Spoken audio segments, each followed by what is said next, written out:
ito guys, gusto ko lang guys ma-interview itong kung ano talaga yung totoo niyang trabaho. Bukod sa nagsasagay siya sa pag-vlog, isang vlogger ngayon guys, totoong trabaho niya talaga isang barbershop. Ngayon, tatanungin natin siya yung ano ba ang buhay sa hanap buhay sa isang panggugupit. Pasok, pakilala ka muna. Okay.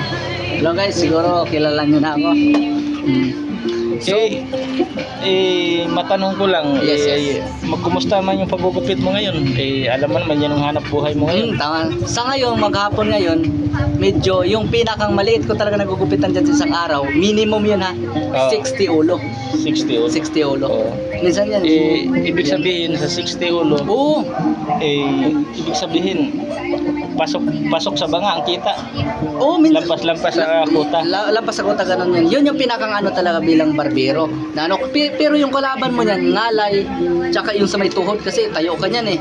Kasi binabagay mo rin kasi yung ulos ng tao dun sa lungbak ng buhok niya. Tulad sa akin kanina guys, tinatapatan niya si Pablings, yung magaling na magugupit. Ngayon, gustong papatunayan sa inyo kung mga tirada niyang gupit.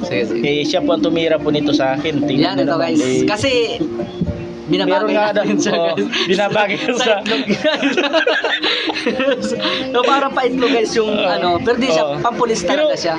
Okay naman, okay magadali. Kaya nga tinatanong kita ngayon, kaya pinatunay gusto rin makita ng mga viewers, malay mo biglang tumawag sa iyo na ganito na may maraming mga nagano sa akin. Ngayon binigyan mo ako ng sample. Libre lang to sa akin, di ba? Libre lang. Kasi basta kilala, alam niyo naman na ako inagawa mo ko sample. Yun, pinapakita ko lang. Tsaka pakita mo rin yung guhit, may guhit. Yan guys, pinapakita na. Kung sa Bisaya guys, ay may konting bugoy-bugoy lang daw. Pero yan yung konting design siya. Sa kabila, malinis. Kagalang-galang. Okay guys. Ngayon, sa karanasan paggugupit, balita ko daw, ilalaban ka daw dun sa panggupit ni Battle Barbers. Battle Barbers kay Battle Barbers. Sa laban namin doon na 20 tao kami kasi battle yun eh. Kailangan nun pagalingan ng design.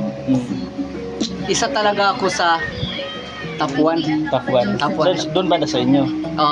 Ngayon, meron pa kayong battle na paglalabanan. Yun yung hindi ko in-expect. Kailangan ko pang pusayan, galingan, gagandahan yung ukit. Kasi yun talaga yung importante bilang barbero. Ukit, dokit. So, pag-ano talaga, gupit. Kasi ilan kami niyan maglalaban? Ilan kayong maglalaban? Siguro, masimot, sabay-sabay. Mula Cebu, Mindanao, Luzon, sa Quezon. Kaya ako wala namang Quezon, di ba? Papabato nga ako ng Quezon. Pabato ng Quezon. Kaso nga dito din sa paano kung meron magpagupit sa'yo na kasi magugupitan mo, masisilan. Black American magpapagupit sa'yo. May naranasan yung mga Black American.